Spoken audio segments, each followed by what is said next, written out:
Chapter 45. Ebb Tide. The dragon boat flew slowly over the flooded marshes, leaving the powerless Vengeance behind. As the storm died away, the dragon dipped her wings, and, a little out of practice, landed back on the water with a bump and a massive splash. Jenna and Marsha, who were clinging tightly to the dragon's neck, were soaked. Boy 412 and Nico were knocked off their feet by the landing and sent sprawling across the deck, where they ended up in a tangled heap. They picked themselves up, and Maxie shook himself dry. Nico breathed a sigh of relief. There was no doubt in his mind boats were not meant to fly. Soon the clouds drifted away out to sea, and the moon appeared to light their way back home. The dragon boat glimmered green and gold in the moonlight. Her wings held up to catch the wind as she sailed them home. From a small lighted window far across the water, Aunt Zelda watched the scene, a little disheveled from dancing triumphantly around the kitchen and colliding with a pile of saucepans. The dragon boat was reluctant to return to the temple. After her taste of freedom, she dreaded the thought of being shut away underground again. She longed to turn around and head out to sea while she still could, and sail away across the world with the young queen, her new master, and the extraordinary wizard. But her new master had other ideas. He was taking her back again, back to her dry, dark prison. The dragon sighed and hung her head. Jenna and Marsha nearly fell off.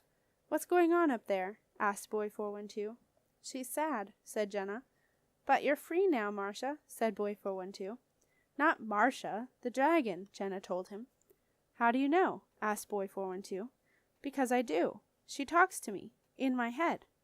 "Oh, yes?" Nico laughed. "Oh, yes, to you too. She's sad because she wants to go to sea.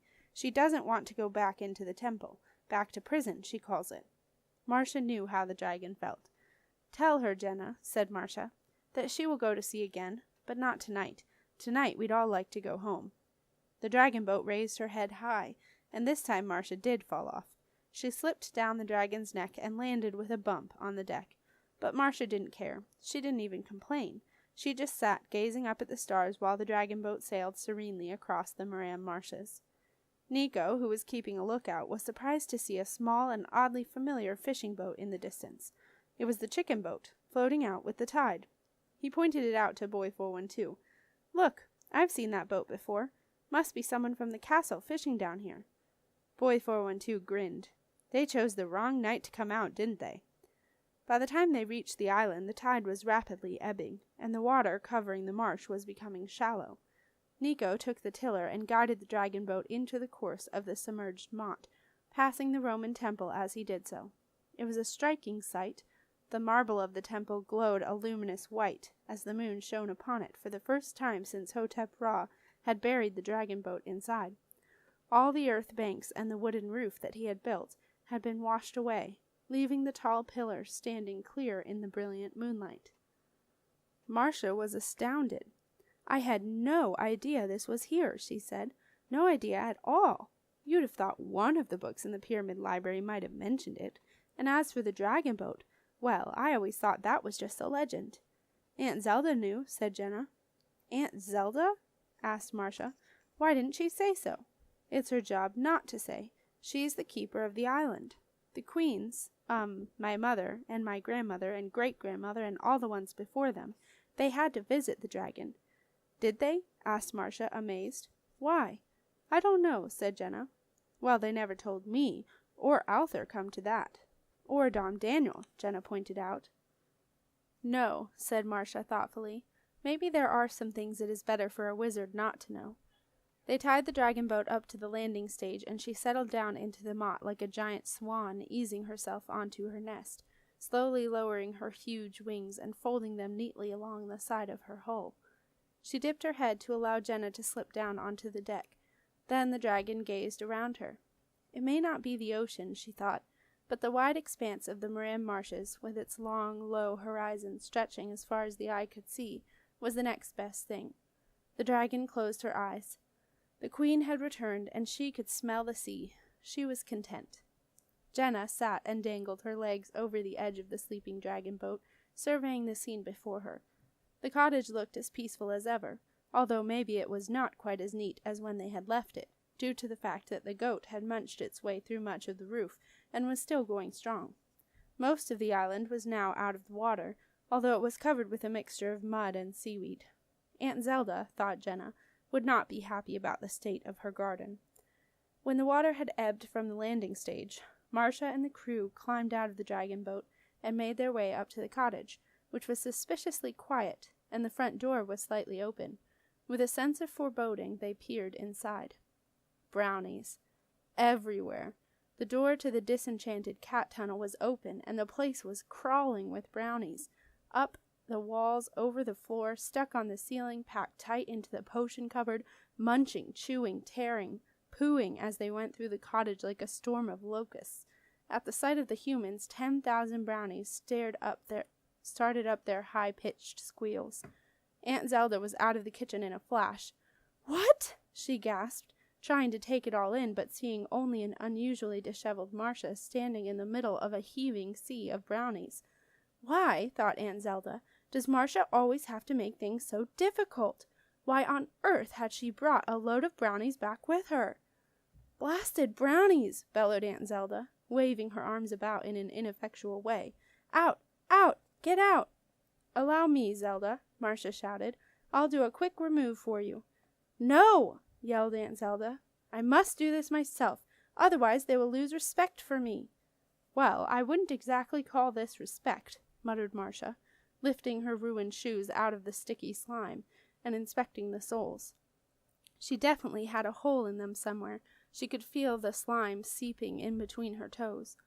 Suddenly the shrieking stopped, and thousands of little red eyes all stared in terror at the thing a brownie feared the most, a boggart. The boggart. With his fur clean and brushed, looking thin and small with the white sash of his bandage still tied around his middle, there was not quite as much boggart as there had been, but he still had boggart breath, and breathing boggart breath as he went, he waded through the brownies, feeling his strength returning. The brownies saw him coming, and desperate to escape, they stupidly piled themselves up in the furthest corner away from the boggart, higher and higher until every Quake Ooze brownie but one, a young one out for the first time, was on the teetering pile in the far corner by the desk. Suddenly the young brownie shot out from underneath the hearthrug. Its anxious red eyes shone from its pointy face, and its bony fingers and toes clattered on the stone floor, as, watched by everyone, it scuttled down the length of the room to join the pile. It threw itself onto the slimy heap and joined the throng of little red eyes staring at the boggart. "Don't know why they don't just leave, blasted brownies," said the boggart. "Still, there's been a terrible storm. Don't suppose they want to go out of a nice warm cottage. You seen that big ship out there stuck on the marshes sinking down into the mud? They're lucky all them brownies is in here and not out there, busy dragging 'em down into the ooze." Everyone exchanged glances. "Yes, aren't they just?" said Aunt Zelda, who knew exactly which ship the boggart was talking about, having been too engrossed watching everyone from the kitchen window with the boggart to have noticed the invasion of the brownies. "Yeah, well, I'll be off now," said the boggart. "Can't stand being so clean any more. Just want to find a nice bit of mud." "Well, there's no shortage of that outside, Boggart," said Aunt Zelda. "Yeah," said the boggart. Just want to say thank you, Zelda, for looking after me. Like them brownies'll leave when I've gone. If you got any more trouble, just yell." The boggart waddled out of the door to spend a few happy hours choosing a patch of mud to spend the rest of the night in. He was spoiled for choice. As soon as he left, the brownies became restless, their little red eyes exchanging glances and looking at the open door. When they were quite sure that the boggart was really gone, a cacophony of excited shrieks started up, and the pile suddenly collapsed in a spray of brown goo. Free of boggart breath at last, the brownie pack headed for the door. It rushed down the island, streamed over the moat bridge, and headed out across the Moram marshes, straight for the stranded Vengeance. "You know," said Aunt Zelda, as she watched the brownies disappear into the shadows of the marsh, "I almost feel sorry for them."